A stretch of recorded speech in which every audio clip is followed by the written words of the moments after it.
Health food, diet, protein, organically grown, low cholesterol, fat-free. I'm Dr. Retner. I've been a chiropractor and nutritionist in private practice for over 10 years. In the course of my practice, I've had the opportunity to study nutrition extensively, and I've learned to apply it to my own lifestyle and that of my patients. What I'd like to cover today are the major food groups and how we can apply nutrition to prevent disease, maintain a balanced diet, and lead a better, healthier lifestyle. We'll start by identifying the major food groups, discuss their nutritional value, suggest ways for their healthy preparation, and consider their value in disease prevention. Finally, we'll look at substitutes for food allergies and give you suggestions on some healthy, tasty alternatives to ice cream and junk food. We all know about the 4 basic food groups: meat, dairy products, fruits and vegetables, beans and grains, but getting the right nutrients goes far beyond simple selection from these groups. In fact, the old food groups were created by the meat and dairy industry back in the 1940s, and we now know much more about a complete, balanced diet. I work with a list of about 11 major groups: beans, grains, vegetables, nuts and seeds, meats, dairy products, fats, beverages, fermented foods, high-energy foods, and healthy snacks. Creating a healthy diet involves proper selection of foods from these groups. We'll go through foods one by one and discuss reasons to eat them or to avoid them. So, we're going to talk first about beans. Beans are an especially important part of Beans? a healthy diet. Oh, God, I really don't like beans, you know. The thing that I don't like about beans is that you have to wash them all the time and they gotta soak. And then there's like nothing that you can put in them to make them taste good. And then there's that really scummy stuff that's like in the pot. It's really gross. Well, you know, if you take beans, soak them overnight, put them in a crock pot, slow cook them all day long, you know, just do that first thing in the morning. Mm-hmm. By dinner time, they'll all be ready and they'll taste great, and they'll preserve the vitamins and the protein in it, and it'll taste much better than any restaurant you can possibly get. And the last hour, you put in the herbs and spices, and just perfection. Be great. Oh. What about these beans? They're really good, you know, you just heat them up. Yum. Well, it says pork and beans there. That means that it has lard in it. Lard is saturated pig fat, and it's something you don't want to put in your body because it coats the arteries, causing hardening of the arteries, high blood pressure, stroke, and heart attack. Well, It's what also about extremely pasta? nutritious.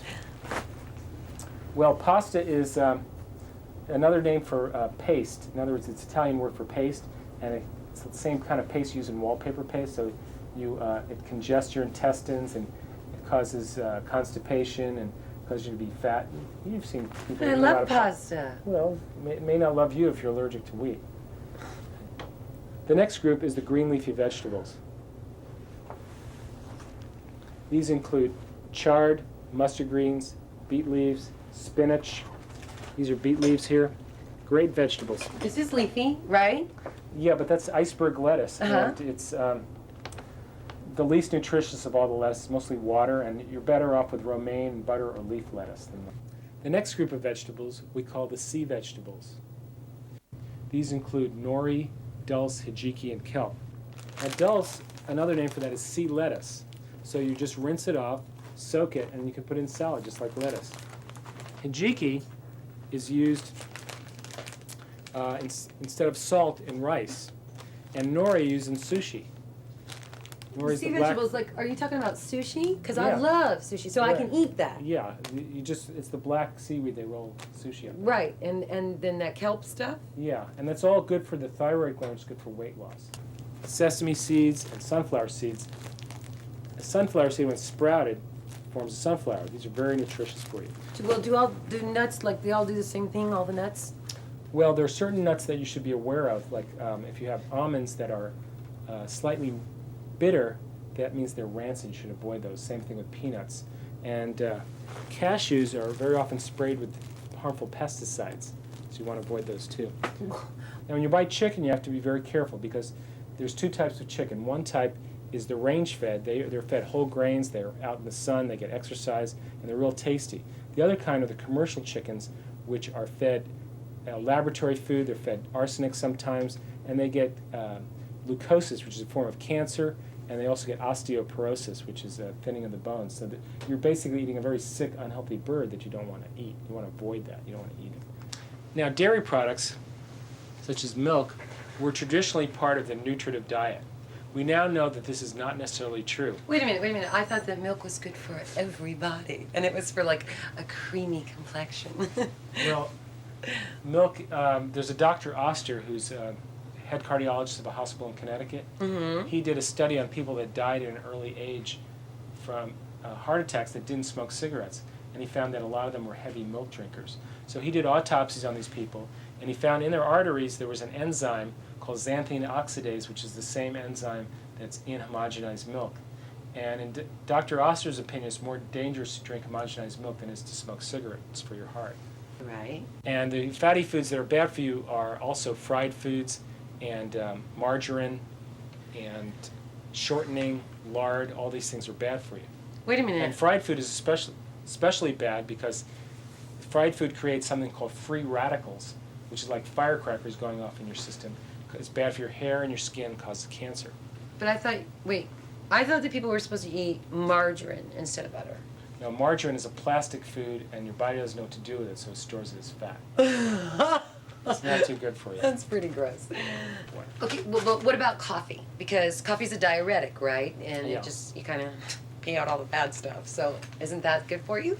Well, if you drink 1 cup a day, it's not too bad, but coffee is heavily sprayed with harmful pesticides that are banned in the United States that we ship to third world countries.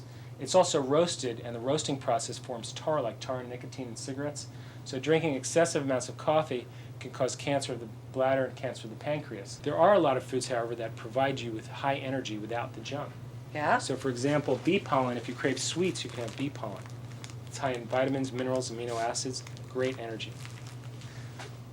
Royal jelly is also very high energy food. The queen bee, all she eats her whole life is royal jelly. She lives for 5 years. The worker bees live for 90 days. The only difference is that is their diet. If a queen bee dies, they pick a worker bee, they feed it royal jelly, and it lives 5 years too. So there are ingredients here that help prevent graying the hair and extend your lifespan. Snack. So isn't there something that's like good that doesn't have a lot of sugar and all that other stuff in it that I can Sure. snack on that's gonna like make me happy? Yeah, there's some good snacks. So it's best to not have to mix the grains with the fish or chicken because that's a bad food combination. I believe that everyone should be able to experience better health and it should taste good too. I believe that good nutrition is the key No. to... Let me. Good nutrition is the key to higher energy, disease prevention, and leading a better, healthier lifestyle. I couldn't have said that better myself.